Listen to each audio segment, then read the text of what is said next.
when families come together during the holidays. Fun activities are usually organized to create lasting memories. Collectively, the Jones family chose to go spelunking at Nutty Putty, unaware of the heartbreaking loss. Their family was about to face this. This is tragic story of Nutty Putty Cave disaster. John Jones was eager for some family adventure when the decision was made to explore the Nutty Putty Cave in the Utah desert close to Salt Lake City. He had never been in this particular cave before, but he and his brother Josh had spent much of their younger years cave exploring in different Utah caves. He regarded himself as a skilled caver.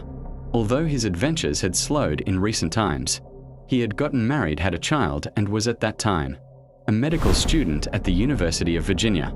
This created a busy daily routine, which left little opportunity for cave exploring. During the Thanksgiving holiday, he was back home to unwind with family. For the holiday, they arranged a day of hiking and exploring at Nutty Putty, which is generally seen as a beginner-friendly cave. The main sections of the cave were engaging for everyone. There was the maze chamber, which had openings and tunnels leading around giant boulders. There was a sloping area called the slide, where the whole room tilted down at a 45-degree angle, with a rope to guide people down. This cave network was properly charted.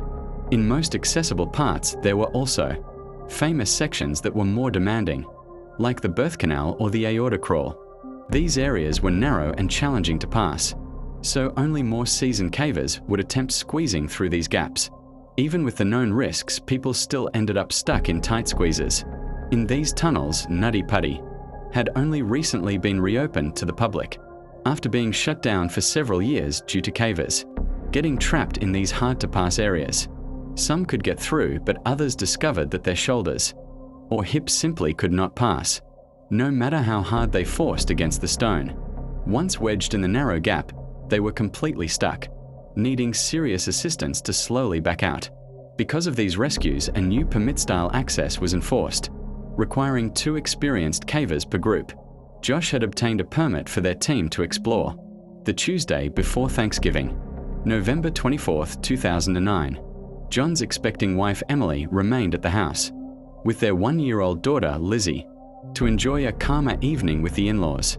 Their group of 11 family and friends began in the main open cave parts eventually.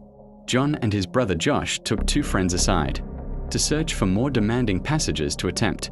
They had heard stories about the birth canal and checked the map for its location. It was recognized as a lengthy, narrow passage with a very tight squeeze near the end. If you could just make it through the narrowest point, there would be a small chamber at the end. To stand and turn around, they knew the birth canal would be tight and could cause panic even for experienced cavers. They spread out to try and locate this specific tunnel. John and Josh chose the path on the left, moving through a small tunnel for about 15 feet. It rose and dropped at several levels. Over the next 10 feet, there were rocky outcroppings and narrow squeezes that required a caver to twist their body in various ways to slide shoulders through, then hips, and finally rotating legs, so they bent in the right angle. It wasn't as simple as dragging your body brutally through a tight opening. This section was called the corkscrew because the few who had managed it were small and flexible, using every skill to maneuver carefully through the panic-inducing bends. After the corkscrew section, the passage angled upwards for another 5 feet or so, then dropped over a rock ledge, with a sharp 90-degree turn to the left. Up until this point, cavers had used this small section after the corkscrew to turn back if needed and retrace their way through the difficult part. 5 years earlier, a 16-year-old named Brock Clark got trapped in this corkscrew section. He was only 5 foot 7 inches tall and 140 pounds in weight, but got wedged when attempting to turn back. It took rescuers 14 hours to free him. John was in the same position where Brock got stuck attempting to turn. As John was 6 feet tall and 200 pounds, he clearly realized that turning back in this part of the tunnel was impossible for him.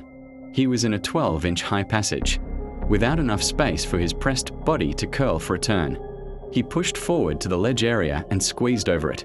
It was a cramped space to pass through, but he thought he saw it widen below. He sucked in his stomach and pushed himself through the squeeze, gripping the rocks in front. He was now moving headfirst at a downward angle. but it seemed there was a space ahead. To turn around, John was unaware, but no one else had ever gone over this ledge before. He was in completely unexplored territory. Despite being in a painfully tight and uneasy position, John stayed calm. He was convinced there would be an opening ahead. He believed he was in a section of the birth canal where many cavers had felt trapped in the tight tunnel, but later found relief once they reached the opposite side. Once he got through the narrow part, he began sliding toward the tunnel's bottom. He was nearly upside down, attempting to support his body and figure out how to move backwards. He still couldn't turn and was now inverted. Gravity was pulling his 200-pound body. Against his tiring arms, he called out to his brother Josh and told him not to follow, but to retreat. They considered his choices and decided pushing forward. To try and turn was the best bet. He was collapsing onto his shoulders and head at this point and had to act to escape this vertical trap. His headlamp gave him a glimpse of a hole in the floor, ahead which might lead to a bigger chamber. He felt a glimmer of hope, thinking that they would laugh about this misadventure. Over Thanksgiving dinner, he made a small turn and headed to the hole. Exactly how he slipped into this tunnel hole is unclear. Some believe he slipped, hit his head and became jammed in the tight space. Others think he mistook the hole for an opening instead of a dead end. Either way, John had ended up in a tiny cavity at the bottom of this tunnel, which was impossibly narrow, just 18 inches by 10 inches, not much bigger than a laptop screen. John found himself trapped nearly fully, upside down at a 70-degree angle. He tried for some time to push himself back, upwards out of this cavity. It was exhausting. His arms were stuck in useless positions, one folded under his chest and the other pinned on a rock beside him. He strained against the rock walls and quickly realized that all his effort wouldn't lift him back up 5 feet to the shallow tunnel. His calves and feet were still free in the passage, but his legs were now jammed on the narrowest side of the cavity, just 8 inches wide. He began yelling for Josh again. His brother knew he had been trying to turn, so his screams were a bad sign. Josh made his way back into this narrow section and passed through the corkscrew, but unlike his brother, he went feet first. This time he continued toward John's voice. Up over the ledge, he finally came upon a horrifying sight. He could see his brother's legs protruding from the rock. As though it had swallowed him whole, he crept forward until his feet could touch one of John's legs. He attempted to grip and pull up, while John pushed from his end. After several failed attempts, they were both drained and frustrated. Josh could see this was extremely serious, and they required professional assistance to free him. They agreed Josh should go find help and John should try his best to remain calm and composed while Josh left. One of the family friends entered the area to talk with John and assure him he wasn't alone. For several hours, John remained trapped upside down, focused mainly on the effort of breathing. The fissure pressed on his chest, allowing only shallow breaths. All his attempts to push upwards had actually sunk him deeper into the crack as time went by. Gravity kept pressing him against the sharp walls of the passage, tightening its grip on his weakened body. When rescuers arrived, the first cave rescuer, Susie Madola, crawled to where John was stuck. It was 12:30 in the morning, and John had been upside down for 3 hours. Susie was only 5 feet 3 inches tall, so maneuvering through the corkscrew was easier for her. Ropes were tied to her ankles as a safety step, in case she also got trapped. She checked John's condition and assured him they'd get him out. He must have felt some relief, knowing that trained rescuers had come, and he would soon be freed. Susie tied straps around his legs and passed them back to the pit where the passage began. Several efforts were made to pull the ropes, to haul John back up and out of the fissure. There was simply too much friction on the ropes to make any effective progress. He remained pinned, without use of his arms to assist. After trying several strategies and weighing harsh options, the team decided to bring in a pulley system. To help hoist John out, a pulley had been successful when Brock Clark was trapped 5 years earlier. Even though a plan was in place, this was no easy setting to work in. Each piece of equipment had to be carried in from the entrance, which took nearly an hour to get past the corkscrew. The tunnel was far too tight and only small. Light tools could be moved through. Only one rescuer could be in there at a time, and they needed to be slim or wiry. to maneuver through the squeeze. It was far from an ideal rescue. Every pulley took huge effort and time to install. During this time, rescuers tried to talk with John, comfort him, and share stories to keep him composed. He was a devoted Mormon and prayed and sang hymns to find peace in this unimaginable moment. John had spent the night inverted and was showing the severe physical strain of the body in this position. The human body is not designed to be upside down long. The circulatory system works with heart pressure pulses to move blood, while valves and vessels stop it flowing back. This one-way flow balances pressure, gravity, and valves to supply oxygen to tissues and remove waste from the body through kidneys. John's body had been fighting gravity for over 12 hours. The brain is not built to withstand such fluid. Pressure fluids filled his lungs, and toxins were accumulating from poor circulation. His organs pressed on his lungs, and each breath was exhausting his muscles. Not made for this task, his breathing slowed, and he was worn out from the effort throughout the night. He went from calm and clear-minded to thrashing his legs and hallucinating.